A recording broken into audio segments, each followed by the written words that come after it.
Playback singer Mohammad वकील साहब हमारे साथ जुड़ चुके हैं।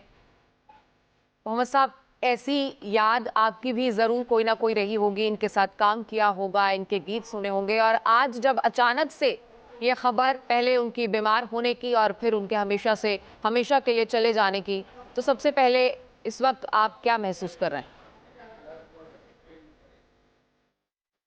बड़ा नुकसान हुआ है। जी। और आशा भोसले जी जैसे फनकार तो पैदा होते नहीं है।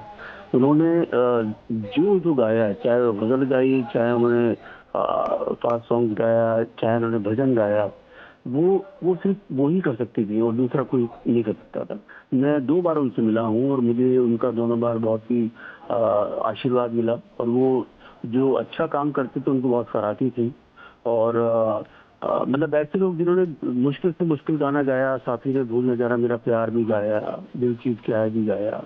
और मतलब ये देखेंगे कि आज जो यकीन नहीं हो रहा इस बात पे तो चली गई, लेकिन उनके गाने को जब जब ये दुनिया रहेगी, जब तक उनके गाने बजते रहेंगे, वो हमेशा लोगों के दिल में मौजूद रहेंगी, जिंदा रहेंगी।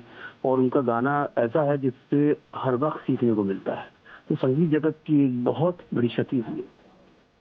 बिल्कुल सर, जाहिर है कि बहुत सारे लोगों की बहुत सारी यादें रही हैं और आपकी भी मुलाकातें हुई हैं, तो कोई ऐसा वाकया आप अगर हमारे दर्शकों के साथ साझा करना चाहेंगे जो उन मुलाकातों के उस झरोखे से आपको याद हो? मुझे याद है कि पंडित हृदयनाथ मंगेशकर जी जो उनके सगे छोटे भाई थे, तो उनके बर्थडे पे जब मैं प्रोग्राम सुनने गया था उस वक्त काफी सिंगर्स ने गाया था। और उस वक्त भी जब वो ग्रीन में बैठी थी तो मुझे किसी ने मिलाया उनसे, तो बड़ी बड़ी खुशी हुई। आपके बारे में इतनी तारीफ कर रहे हैं, तो मैंने उनसे कहा मेरे लिए बहुत बड़ा सौभाग्य है कि आदरणीय लता मंगेशकर जी के सामने मैं गा चुका हूँ दिल्ली में एनटीपी सालिन साहब के घर पे। अरे वाह, तुम बहुत खुशनसीब हो। मैंने आज तो 2 लाइन सुनाओ कुछ, तो मैंने अपनी कोई गजल गाई थी सुनाई। बहुत अच्छी, बहुत अच्छा गाते हो और मेरी दुआ है कि तुम बहुत आगे बढ़ो। तो मतलब मैंने पाया कि इतने महान होने के बाद भी इतनी सादगी और जिस तरीके से लोगों से मिलती थी, वो ये एक महान लोगों की बहुत बड़ी बात होती है। तो वो जो याद है वो मेरे हमेशा दिल में रहेगी कि उन्होंने मुझे पहली बार सुना था, लेकिन बहुत तारीफ की और बहुत आशीर्वाद दिया।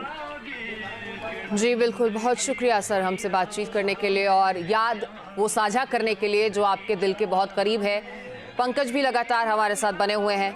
पंकज, बहुत सारे लोग ऐसे होंगे जो अपने जीवन काल में उनसे मिलना चाहते थे लेकिन नहीं मिल पाए, बहुत सारे ऐसे जो मिल भी सके, बहुत सारे ऐसे जिनको निजी सानिध्य प्राप्त हुआ, लेकिन आज इन तमाम चीज़ों को एक तरफ रखते हुए ये सबके लिए एक ऐसी निजी क्षति है जिसे कभी पूरा नहीं किया जा सकेगा। उस आवाज़ को सुनने की वो आदत, उन्हें देखने की, और एक ऐसा चार्म, क्योंकि हमेशा वो फुल ऑफ लाइफ रहती थी। उनको हमेशा अवार्ड शोज में भी देखा गया, बाहर भी देखा गया, जब भी मीडिया के सामने आई तो हमेशा वो मुस्कुराता हुआ चेहरा और फुल ऑफ लाइफ उनका वो एटीट्यूड, हमेशा फुल ऑफ ग्रेटिट्यूड उनका रहना। बिल्कुल। और खास तौर पर मैंने कहा कि लता दीदी के होते हुए इंडस्ट्री में अगर कोई इतना ज्यादा सक्सेस जिसने देखा, वो दूसरे नंबर पर आप कह सकते हैं कि वो आशा भोसले थी। 10,000 से ज्यादा गाने उन्होंने रिकॉर्ड किए। बड़ी उपलब्धि है कि 10,000 गाने शुरुआत के दिनों से लेकर आज तक वो लगातार जब तक वो गा सकती थी वो गाना गाती रही। और जैसा कि आपने कहा कि जब कभी उनसे फरमाइश की जाती थी कि वो कुछ गुनगुनाए, तो वो कभी भी अपने जो फैंस हैं, अपने जो प्रशंसक हैं, उन्हें नाराज नहीं करती थी। और काफी लोग इनके करीब भी है, बल्कि हर कोई जिसने भी उनको सुना है, जो भी उनके प्रशंसक रहे हैं, फैंस रहे हैं, जो आशा भोसले को टीवी पर भी देखते रहे हैं, आज हर कोई दुखी है, हर कोई निराश है इस खबर के सामने आने के बाद कि आशा दीदी जो है वो अब हमारे बीच नहीं रही। अब जैसे की जानकारी आगे बढ़ रही है, वैसे वैसे अस्पताल के बाहर फैंस की जो भीड़ है, फैंस का जो पहुंचना है वो शुरू हो गया है। न सिर्फ फैंस बल्कि आशा दीदी के करीबी जो तमाम इंडस्ट्री से जुड़े लोग हैं, अब वो भी अस्पताल में परिवार से मिलने के लिए पहुंच रहे हैं। एक बार आशा बिल्कुल पंकज, लौटूंगी मैं आपके पास। सिंगर शिवानी कश्यप भी हमारे साथ जुड़ चुकी हैं।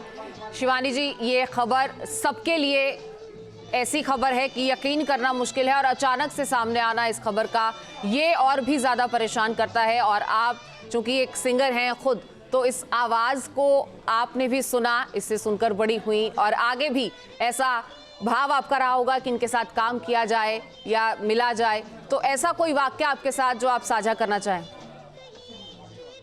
जी नमस्कार। बहुत ही दुखद ये न्यूज़ है और बहुत ही उदासी हुई है।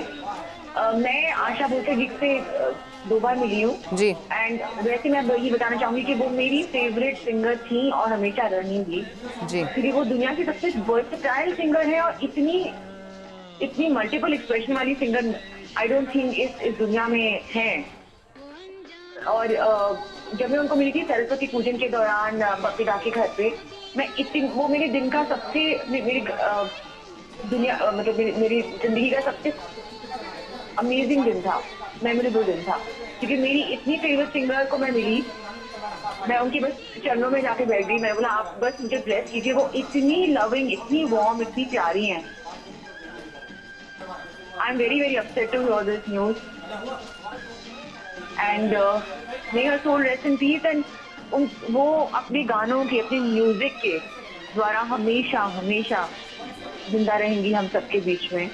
और उनके गाने बहुत ही खूबसूरत है, बहुत ही वर्सेटाइल, बहुत ही कंपिया टू अब तो आजा टू दिल चीज क्या है टू कोई भी जॉनर वो इतनी खूबसूरती से हैंडल करती थी। जी शिवानी, बेशक आपकी मुलाकात उनसे हुई, लेकिन कभी ऐसी ख्वाहिश कि उनके साथ काम करने का मौका मिले, स्टूडियो में उनके साथ होने का मौका मिले, वो ख्वाहिशें कहीं ना कहीं अब अधूरी रह जाएंगी? जी अधूरी रह जाएंगी बिल्कुल। कि स्टूडियो में उनके साथ कुछ गाऊं और उनसे कुछ ट्रेनिंग या कुछ टिप्स मिले, मतलब वो था एक। और ज़ी सारेगामा का जो एक रियलिटी शो है उसमें मैं ग्रैंड जूरी थी और उसके दौरान मौका मिला था एक बार फिर उनसे मिलने का। एंड तब वो आई थी एज अ गेस्ट, तो चीफ गेस्ट आई थी। तो तब उनको बस सब लोग, उनका जो ऑरा, उनका एक ऑरा था, वो इतना पावरफुल ऑरा था कि हम सब उन्हीं को देख रहे हैं, सब उन्हीं को सुन रहे हैं, कोई और कुछ बोलने की कोशिश में नहीं था।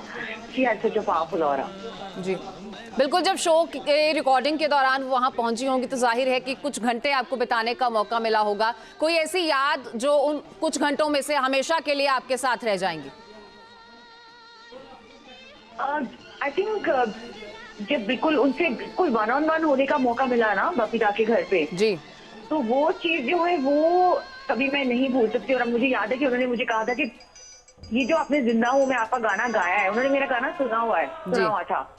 तो उन्होंने मुझे बहुत प्रेज किया, बोला कि बहुत ही आपने डिफरेंट स्टाइल इंडस्ट्री को लाके दिया है।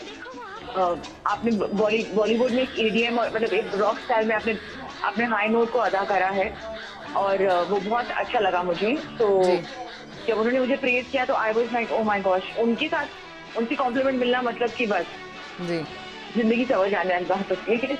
I can never forget that. बिल्कुल शिवानी, ये पल अब ऐसा है कि हर कोई उनके साथ बिताए हुए लम्हों को याद कर रहा है। बहुत शुक्रिया हमसे बातचीत करने के लिए। पंकज, अब से डीडी फ्री डिश की चैनल नंबर 57 पर देखिए न्यूज नेशन।